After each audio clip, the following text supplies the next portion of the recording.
and it's a one-goal game. All right, what's next? And the Rangers go after it. Ingram makes a save, and gloves are dropped. Kastelic and Carrick and McBain and others and Edstrom.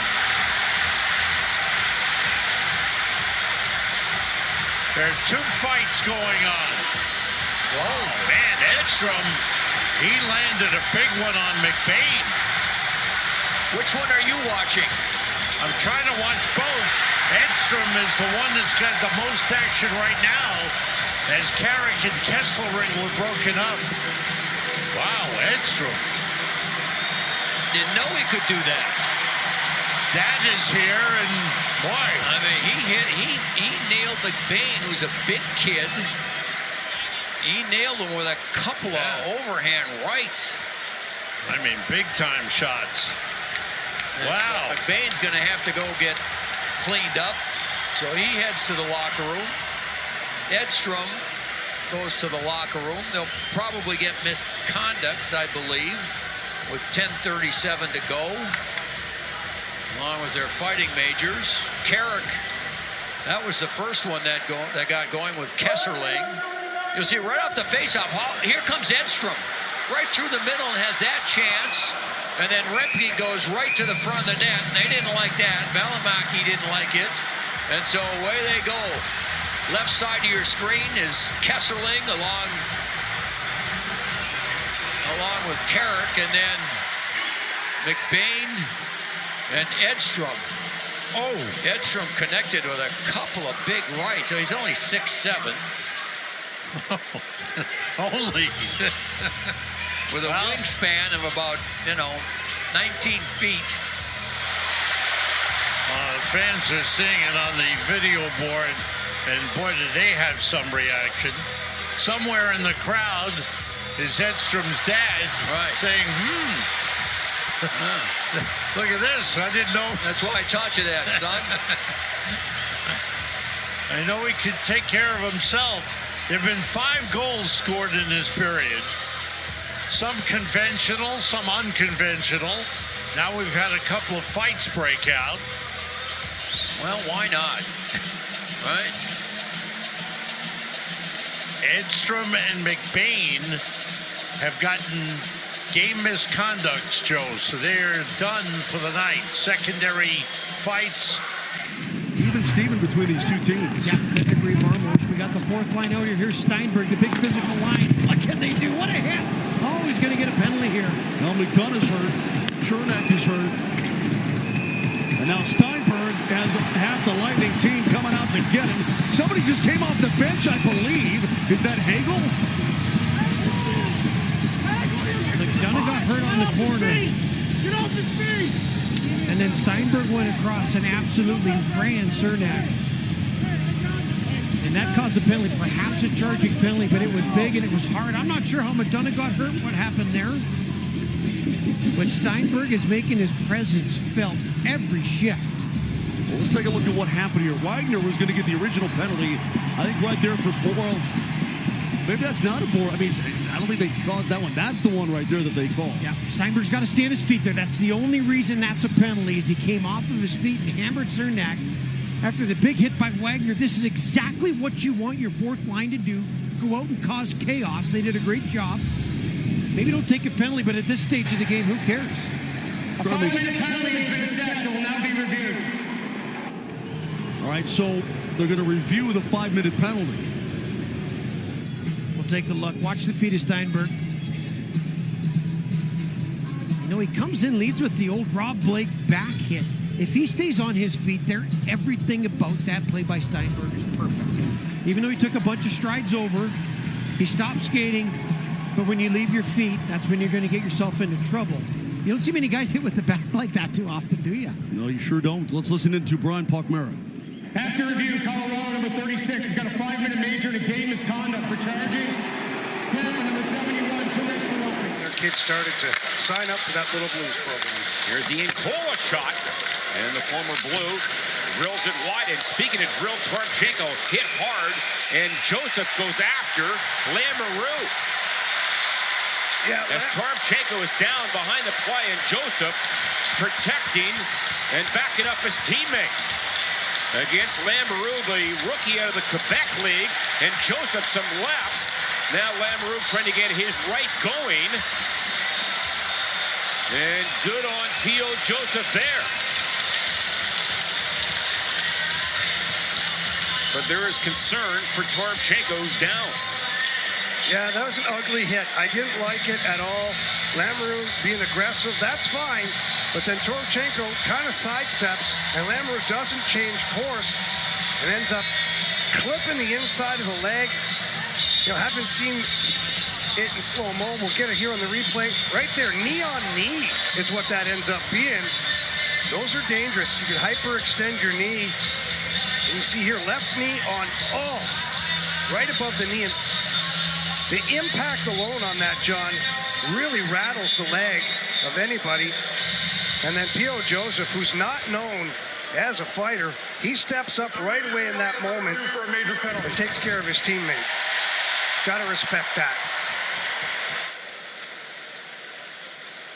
Upon further video review, number 10, Utah, is a 5-minute major for kneeing and a game misconduct. So it is a major game misconduct for kneeing. St. Louis has 2 minutes for instigating, 5 minutes for fighting, and a 10-minute misconduct. John, you heard there that P.O. Joseph got 2 minutes for instigating, 5 minutes for fighting, and a 10-minute misconduct. So he'll be sitting there for most of the period. But the Blues will end up with a power play out of this one. Utah will win this draw. Try to center it. An opportunity there. Carcone delivers a big hit on Aho. Or rather, that's Jost. Now Carcone, as he's got a hold of Drury. Drury hasn't even had a chance to get to him. Carcone delivered a flying elbow. Well, question is, was there an instigator here?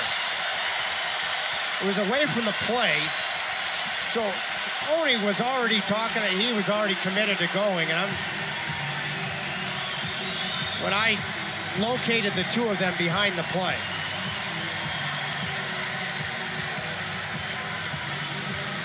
Let's watch it all unfold.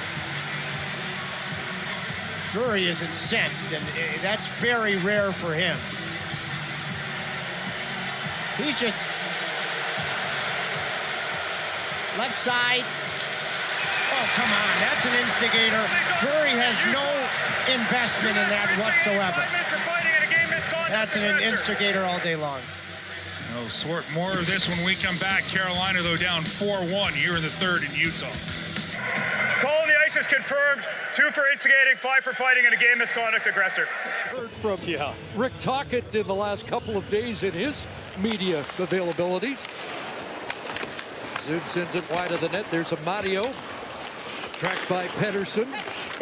Norris hit hard, and Hughes is going to go off on that hit of his former Michigan teammate. Well, there's the same call, really, that Zub had earlier in the Ottawa zone. So the arm went up right away as Norris trying to protect the puck and gets the worse for wear.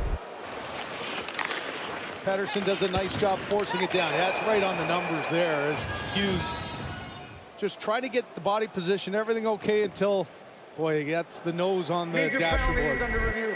And they're going to review it, and with the injury, this potentially could be the end of the night for Quinn Hughes.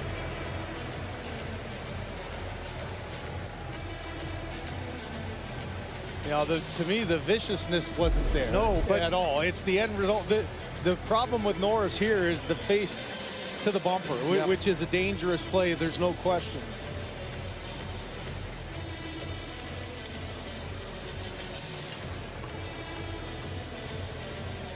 So with Norris already gone to the dressing room for repairs. After review, it's confirmed. Call on the ice. Major penalty for boarding for 43, Vancouver. Well, what a loss that is for Rick Tocchet and the Vancouver Canucks. Your best player on the back end, getting an explanation there as his night's going to be over.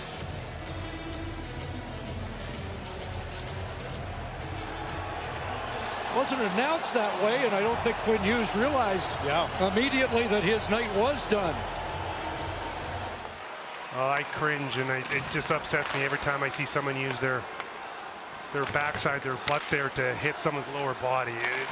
Meier's shot denied. Wedgwood stops the rebound as well. And now Timo, a huge blow against Lamoureux. Yeah, see it. Yeah, they're all coming together here.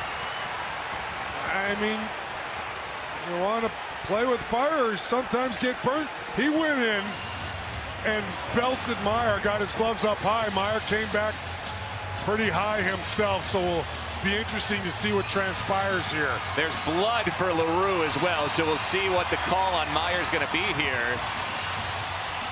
But you know what? Lamoureux wants to be that guy that, you know, plays with a little chip. I think Timo might be getting tossed from the game here. This could be a major penalty. Yeah, I think so. Maybe a cross check, but see, they're about to skate him down to the locker room. Now they're bringing him back to the box. The penalty on the play is 28, a major penalty for cross-checking. Plays under review. So they will review it, a major penalty for cross-checking on Timo Meier here. Well, this could be dangerous for the Devils here. But I get the Devils were a little hot at the kid Lamoureux.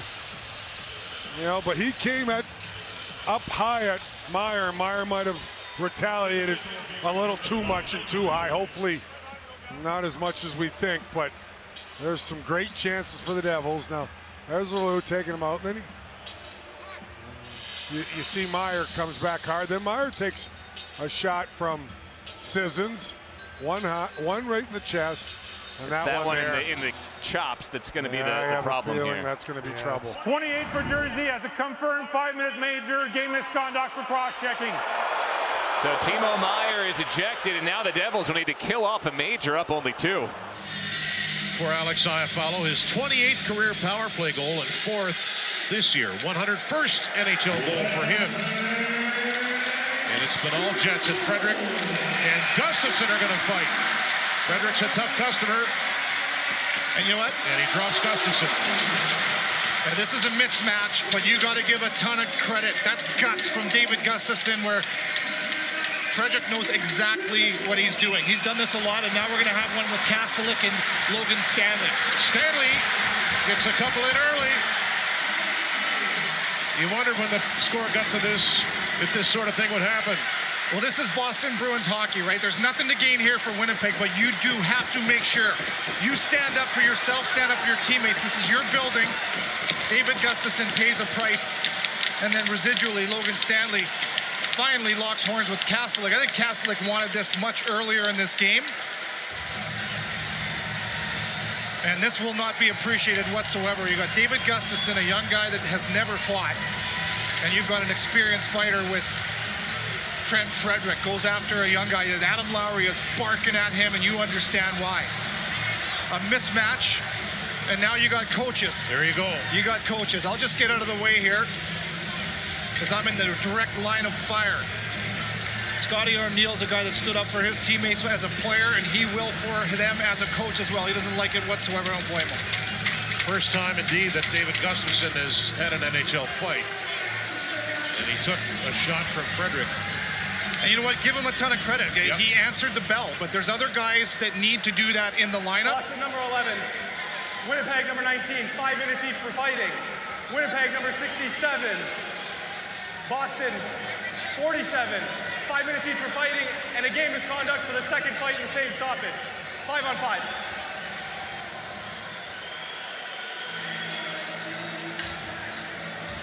I should mention, not to lose this in what's going on, Nikita Chibrikov picked up his first NHL assist in that power play goal, so 2 games, 2 points for him.